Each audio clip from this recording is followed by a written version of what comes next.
जय जय श्री राधे।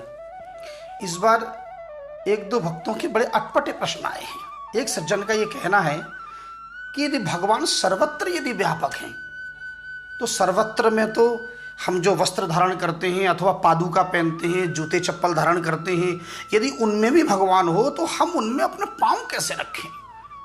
क्योंकि भगवान हरि व्यापक सर्वत्र समान। तो भगवान यदि सर्वत्र समान रूप से व्यापक हैं तो हमें बड़ा भय होता है। इसलिए हम तो जूता चप्पल पहनने से भी डरते हैं कि उस जूते में और चप्पल में भी भगवान है। यानी इतनी उच्च कोटि के भक्त हैं वो। और इसी प्रश्न को थोड़ा सा घुमा कर किसी दूसरे सज्जन ने पूछा, बड़े व्यंग्यात्मक रूप से पूछा। कैसे पूछा? बोले, अजब हैरान हूं भगवन, तुम्हें कैसे रिझाऊं मैं, कोई वस्तु ऐसी नहीं जिसे सेवा में लाऊं मैं। हे प्रभु, मैं आपको क्या अर्पण करूं? संसार में ऐसी कोई वस्तु नहीं जो आपको अर्पण करूं।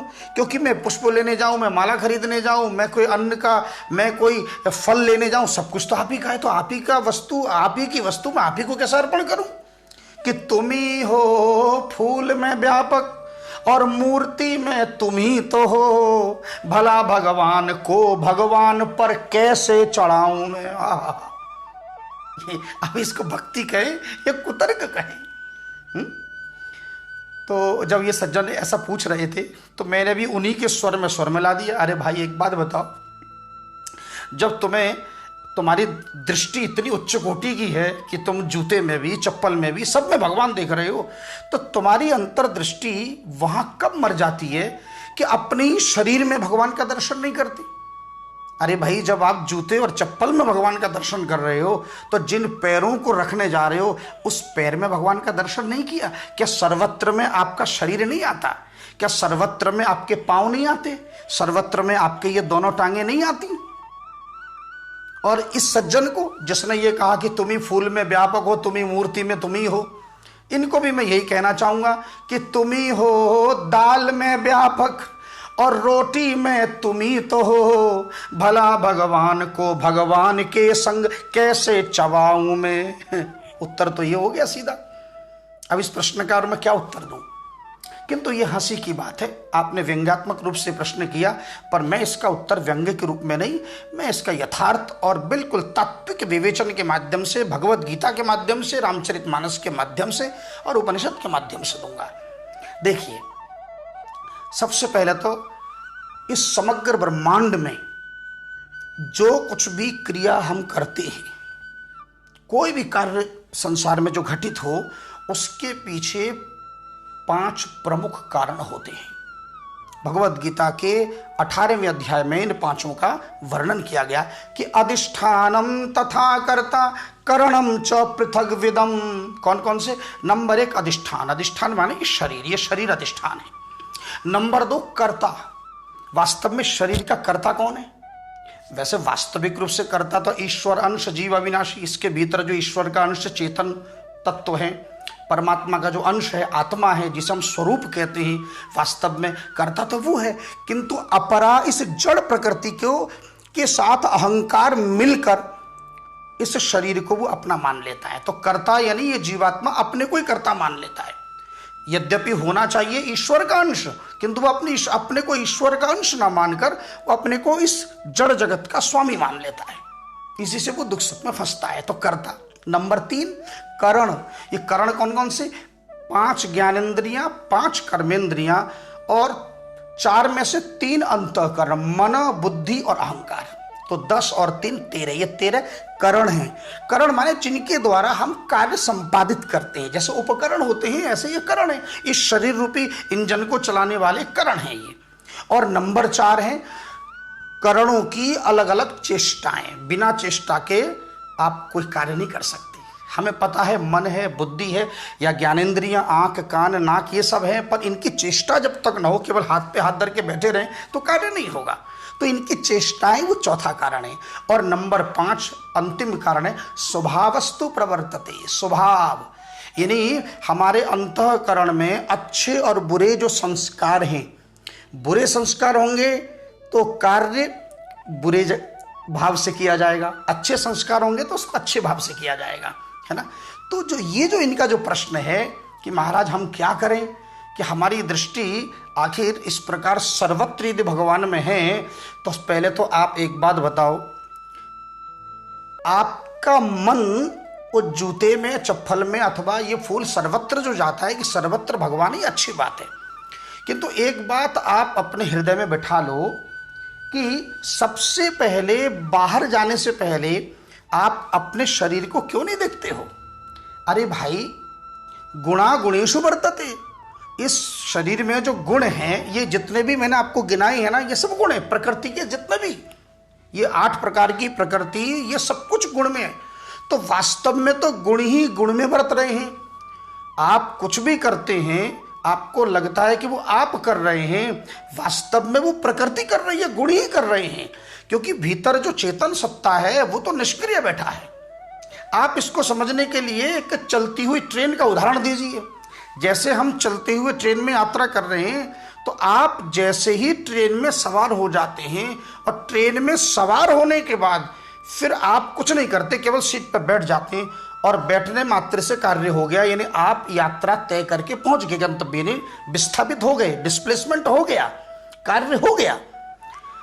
जो कुछ किया ट्रेन ने किया, आप केवल ट्रेन पर सवार हो गए, आपने जबकि कुछ किया नहीं, पर यात्रा पूरी हो गई।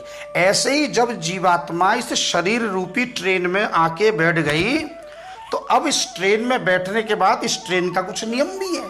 भाई, आप ट्रेन में बैठे तो आपको एक निश्चित सीट दी जाती है कि इस सीट में ही बैठना। अच्छा भैया देखो, ये खिड़की मत खोलना, ये दरवाजा मत खोलना, तो नियम है ना। तो ऐसे ही जब सड़क पर चलने के नियम है, हम लोग जब रोड पर चलते हैं तो बाईं तरफ चलो, दाईं तरफ चलो, अर्थात आप स्वतंत्र नहीं है, आप परतंत्र हैं। ऐसे ही शरीर रूपी इस, जब हम रेल में हम लोग सवार हो गए, तो सवार होने के बाद हम स्वतंत्र नहीं है। परवश जीव स्ववश भगवंता, आप परवश हैं, आप गुणों के अधीन हैं, आप पृथ्वी के, जल के, वायु के, अग्नि के, आकाश के अधीन है। प्यास लगेगी तो जल चाहिए, तो आप चेष्टा करोगे जल पाने के लिए। रूप है उसको देखोगे, अच्छी ध्वनि है उसको श्रवण करोगे, तो बिना चेष्टा के आप ये सब नहीं कर सकते। यानी आप किसी के अधीन है, आप प्रकृति के अधीन है। गुणा गुणेषु वर्तते, तो वास्तव में गुण ही गुण में बरत रहे हैं, लेकिन आपको यह अहंकार हो गया कि कर्म मैं कर रहा हूं, है ना। वास्तव में तो ये भगवत गीता 3:28 और इसी भगवत गीता में 5:9 में कह रहे हैं, इंद्रियाणि इंद्रियार्थेषु वर्तते। वास्तव में इंद्रियां भी इंद्रियों के अर्थ में ही कार्य कर रहे हैं, है ना। संसार में जो कुछ भी हो रहा है, ये सारा कार्य ये आपस में ही मिलकर करते हैं, और दोष हम किसको दे रहे हैं, है? अब यहां पर निर्णय क्या लेना है कि जब इंद्रियों के अर्थ में कार्य है, चेष्टा प्रयत्नशील है, तो उस समय भगवान ने जब आपको करण दिए, अब ये भी आपने सुना कितने करण दिए, 13, तो उसमें से मन, बुद्धि और अहंकार आपके पास है। तो बुद्धि के अनुरूप आप निर्णय लीजिए कि भाई, जब भगवान ने हमें इतना सुंदर सृष्टि में जब पुष्प दिए हैं, तो हम भगवान का दर्शन पुष्प में ना करके जूते में क्यों करें। क्योंकि जब आप गुण के अधीन है, प्रकृति के अधीन है, तो संसार में शुभ अशुभ, अच्छा और बुरे का निर्णय लेने का की स्वतंत्रता भी जीव की है, भगवान की नहीं है। भगवान तो निष्क्रिय बैठे हैं, आपको तो कर्ता बना दिया ना, आप तो कर्ता बन गए हैं। आप भले ही इंजन करता हो, जैसे इंजन में शक्ति है खींचने की, लेकिन उस इंजन को चलाने के लिए एक व्यक्ति तो चाहिए ना, मन बुद्धि और चित्त वाला एक व्यक्ति चाहिए। तो जैसे इंजन कितने भी शक्तिशाली हो, लेकिन इंजन को चलाने वाला चालक चाहिए। तो जब तक चालक ना हो तो इंजन चले कैसे। तो ऐसे शरीर रूपी इंजन, इस शरीर में भगवान ने सब कुछ दे रखा है, पर शक्ति किसकी है, जो भीतर बैठा है, लेकिन वो निष्क्रिय बैठा है। उसको कोई है, वो किसी कार्य में लिप्त नहीं है, वो बिल्कुल निष्क्रिय रूप से बैठा है। देखिए, गंगा में लाखों लोग स्नान करते हैं। अब लाखों लोग स्नान करते हैं तो 2-4 लोग डूब के मर जाते हैं, तो गंगा जी को पाप नहीं लगता। और अगर दान पुण्य कोई कर रहा है तो गंगा जी को पुण्य नहीं लग रहा है। गंगा निर्लिप्त है, सूर्य निर्लिप्त है। सूर्य की रोशनी में, सूर्य के प्रकाश में कोई दान करे, कोई पुण्य करे, कोई पाप करे, कोई मारकाट करे, कुछ भी करे, पर सूर्य को उसका कोई पाप पुण्य नहीं लगता। ठीक उसी प्रकार परमात्मा भीतर बैठे हैं साक्षी रूप भाव से, लेकिन इसकी जिम्मेदारी आपकी है कि आप मन से, बुद्धि से, इन इंद्रियों से, इंद्रियाणि इंद्रियार्थेषु वर्तते, आपको इंद्रियां दी गई हैं, तो इन इंद्रियों का प्रयोग कैसे करें, बुद्धि के द्वारा, मन के द्वारा किस प्रकार करें, तो उसकी जिम्मेदारी आपकी है। न कर्तृत्वम न कर्माणि लोकस्य सृजति। प्रभु भगवान कह रहे भैया तेरे कर्म की, तेरे कर्तापन की, तेरे भोक्तापन की जिम्मेदारी मेरी नहीं है, मैं तो बिल्कुल निर्लिप्त हूं। तो इसलिए अब आपका ये प्रश्न है कि हम कैसे करें, हम भगवान को क्या चढ़ाएं। अरे भाई, उन संसार के प्रकृति में जब परमात्मा भीतर चेतन रूप में बैठे हैं तो संसार की वस्तु में गुण का दर्शन करो ना, उसमें भगवान का दर्शन करने की आपको क्या आवश्यकता पड़ी। आप उसमें जो सामने दिख रहा है पुष्प है तो उसको पुष्प का ही दर्शन करो और पुष्प ही भगवान को अर्पण करो ना।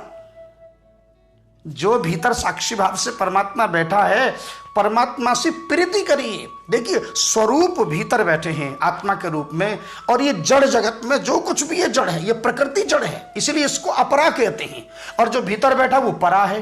तो इस अपरा प्रकृति के साथ ये जीवात्मा ने अहंकार से संबंध स्थापित करके अपने को कर्ता मान लिया है। तो इसलिए संसार में जितनी संपूर्ण क्रियाएं संसार में हो रही है वो संसार में हो रही है, स्वरूप में नहीं। परमात्मा में कोई क्रिया नहीं है, इस जड़ जगत में हो रही है।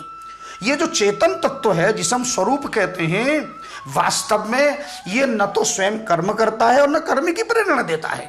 और नंबर 3, संसार प्रकृति में श्रम है और स्वरूप में विश्राम है। परमात्मा तो विश्राम है। जब हम रात्रि में सोते हैं, भगवान के गोद में चले जाते हैं तो विश्राम प्राप्त करते हैं। तो श्रम तो संसार में है, श्रम तो प्रकृति में है, और प्रकृति में परिवर्तन है, और जबकि स्वरूप अपरिवर्तनशील है, परमात्मा में कोई परिवर्तन नहीं है ना। तो इस प्रकार से आप भगवान से प्रीति कीजिए। और ये प्रीति देखिए, वासना और ममता, अहमता और ममता और वासना तीनों का नाश यदि कोई करेगा तो केवल भगवान नाम करेगा। और भगवान का नाम का आश्रय लेकर जब आप अंतःकरण में उस चेतन स्वरूप का दर्शन करोगे तो उत्तरोत्तर प्रीति बढ़ेगी। तो ये अज्ञान खंडित हो जाएगा, आपकी दृष्टि सुधर जाएगी, और फिर जैसी दृष्टि वैसी सृष्टि। तो इसलिए आप सर्वत्र भगवान का दर्शन अवश्य करें, पर वो गुणों के रूप में करें, भगवान के रूप में नहीं। भगवान तो आपके भीतर चेतन सत्ता के रूप में विद्यमान है ना। हाँ, जब आप दर्शन करने जाएं तो सामने लगे कि साक्षात मेरे ठाकुर जो यहाँ बैठे हैं वो मूर्तमान होकर मेरे सामने खड़े हैं, ऐसे ठाकुर को मैं प्रणाम करूं। तो इसलिए प्रीति का मार्ग है, भक्ति का मार्ग है, समर्पण का मार्ग है। और जो संसार है ये परमात्मा के एक क्रीड़ा है, ये माया है और कुछ नहीं है। तो इस माया में ज्यादा बुद्धि मत लगाइए, बुद्धि केवल गोविंद में लगाइए और नाम का आश्रय लीजिए। जय श्री राधे।